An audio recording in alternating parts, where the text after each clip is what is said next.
Hommik. Tead, ma lugesin eile ühte väga põnevat artiklit sellise mehe kohta nagu Gustav II Adolf. Ja ma mõtlesin, et ma räägin sullegi temast veidi.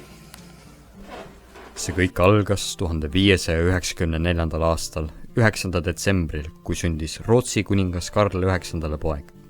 See poeg sai omale nimeks Gustav Adolf. Ta sündis tegelikult Rootsi ajaloos väga keerulisel ajal, sest et Rootsi oli parajasti seas nii Poola kui ka Venemaaga. Lisaks põljus õhus umbusalduse, võimuvõitluse ja ähvardava kodusõja atmosfäär. Kuid enne, kui Gustav sai isiklikult midagi sinna parata, pidi ta ootama 17 aastat.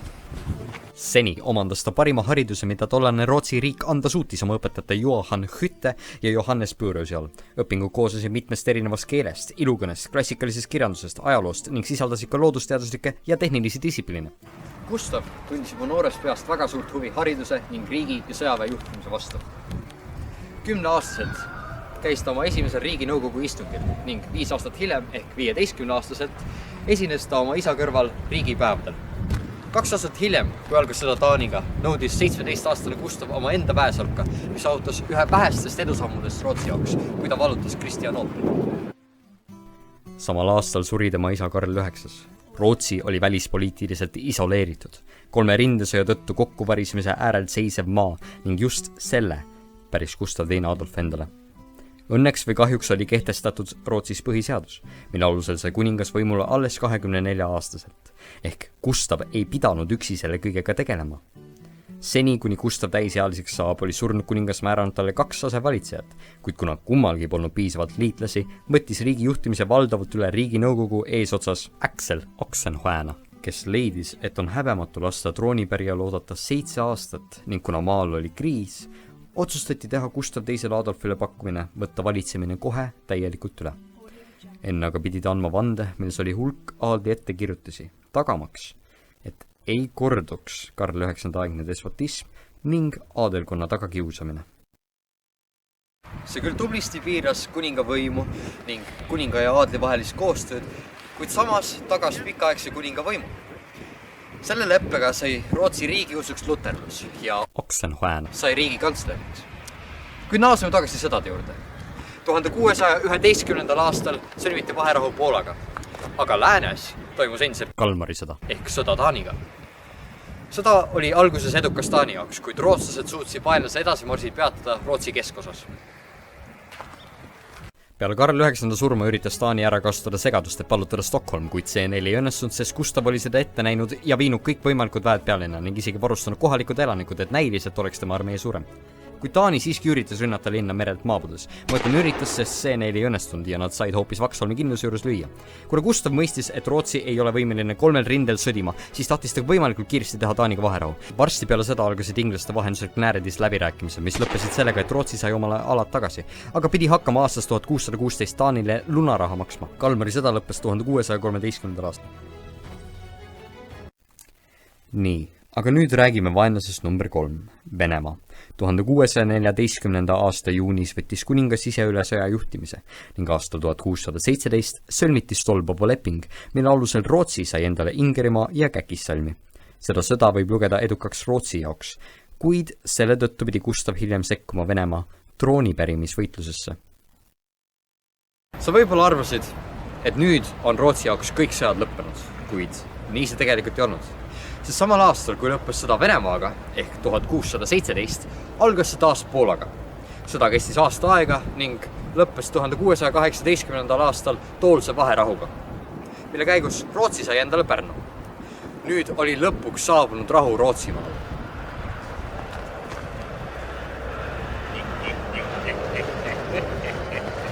Kuningas sai lõpuks tegeleda ka veidi hingeeluga ning ta abielus Brandenburgi kuurvürsti tütre Marie Eleonorega 1620. aasta novembris.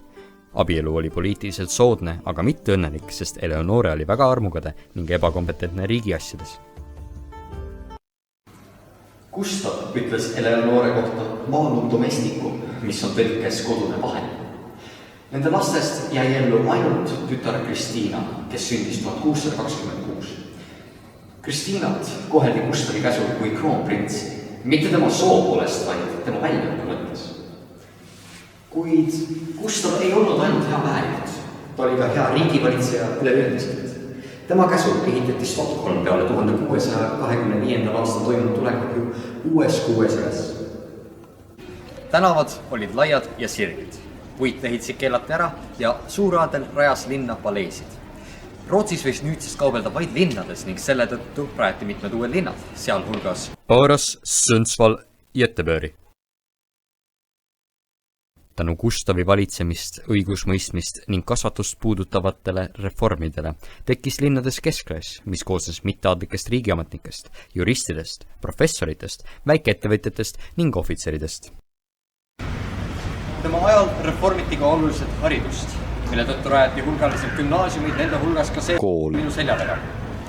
Haridus tehti paremini kättesaadavaks ja haridusasutusi hakkas majanduslikult toetama riik. Gustav Adolfi ajal arenes ka oluliselt Rootsi majandus ning kultuur. Kui võiks arvata, et üks kuningas tahab kogu võimu enda kätte, siis Gustav vastandlikult sellele muutis riiginõukogu üheks valitsusorganiks. Algselt eksisteeris see vaid kuningavõimu kontrollimiseks. Lisaks sellele kõigele reformiti haldussüsteemi ning rajati ülemsõjakohus ja kõrgem kohtukoda. Kuid miks? Miks on Gustav Adolf näinud nii palju vaeva? Tema ajal oli riikliku tegevuse kõik pingutused ühel eesmärgil – tagada Rootsi võitmatu sõjajõu seisund. Selleks loodi sõjaväekohustuse põhine armee, mis tähendas, et teatud protsent rahvastikust pidi teenima sõjaväes. See oli ainus viis, kuidas Rootsi sai tagada tugeva ja löögijõulise armee. Kuid siiski pidi Rootsi kuningas hakkama oma viimastel aastatel kasutama palgasõdureid, sest rahvastik ei suutnud asendada kaotusi pidevates sõdades. Ratsaväe väljapaneku eest vastutas adelkond. Sõjaväelise teenistus oli massiivne 20 aastat, mida enamus üle ei elanud. Kuid suur ja võimas sõjavägi nõuab rahastust ja seda nõuab ta ikka hulgaga. 1628. aastal oli rahavajadus lausa nii suur, et hakati küsima peamaksu, mis tähendas, et isegi aadlik pidi hakkama makse maksma. Samuti olid summad massiivsed tollide näol, et sõjamasinat ülal pidada. Tema armee võimsuse üheks peamiseks põhjuseks oli ta ise. Tegu oli taktikalise geeniusega. Ta juhtis oma armeed esiridadet ning oli osav käsivõitleja.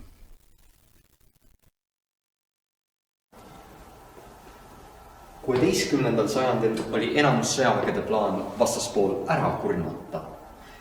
Aga see ei olnud väga hea strateegia, sest et alati oli võimalus, et sinul saavad enne ressursid otsa.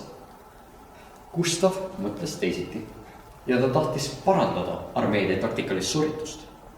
Ta mõistis, et šokk on võidu üks olulisemaid osi. Tema armeed olid väga paindlikud, kuna ta võttis kasutusele kerged suurtükiväed, 2/3 armeest võitlesid musketitega ja ülejäänu piikidega. Nad õpetati koos liikuma, kõik sõdurid oskasid kasutada teiste rollide vahendeid. Musketiga mees oskas näiteks piiki kasutada ja vastupidi. Omane oli hea koordinatsioon ja distsipliin. Kui võrrelda armeesi tänapäeva MMA võitlejatega, siis Rootsi on kiire, täpne ja paindlik striker ja teised armeed suured ja kohmakad maadlejad. Kui maadleja siin kätte ei saa, sest sa oled kogu aeg liikvel, siis ongi aru saada, miks Rootsi nii edukas oli.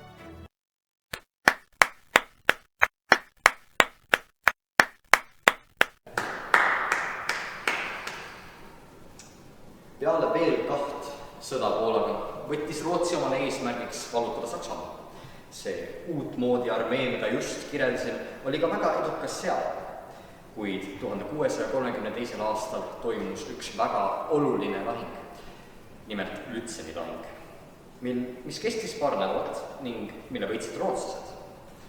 Aga nad kannatasid selle käigus ühe massiivse kaotuse. Nimelt Gustav Adolfi. Gustav II Adolf hukkus lahinguväljal. See võib tunduda nagu kurb toon, millel lõpetada, aga ma loodan, et nüüd sa ehk näed, miks see mees nii võimas oli ja miks ta on põnev endiselt veel. Tema tegi Rootsis suurvõimu. Tema on ainuke rootslane, kes on pärinud tiitli suur ja tema on põhjus, miks see ajalooline kool asub Eestimaal.